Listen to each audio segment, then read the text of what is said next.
Before their meeting, President Obama and Vladimir Putin let their body language do all the talking, clinking champagne glasses as the Russian leader cracked a sly smile. Earlier in the day, Mr. Obama warned the United Nations of what he called dangerous currents that could lead to a darker world, making his feelings clear about Putin's new shadow in the Middle East.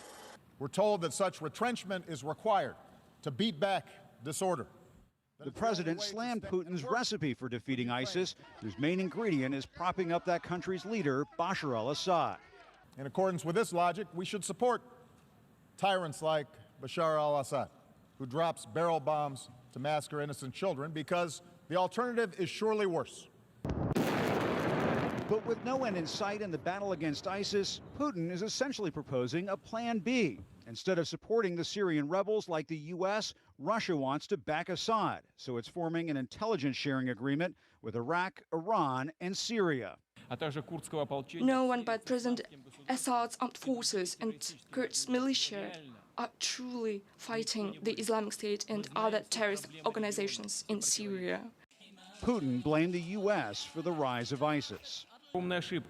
We think it is an enormous mistake to refuse to cooperate with the Syrian government. As he explained to 60 Minutes, Putin argues the U.S. has miscalculated by taking the wrong sides in the Arab Spring. We support the legitimate government of Syria.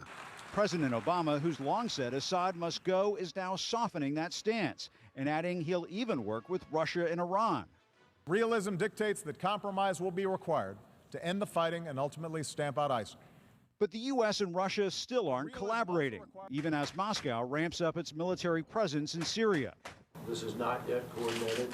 Which is why these two leaders are talking face-to-face in their first bilateral meeting since this encounter more than 2 years ago.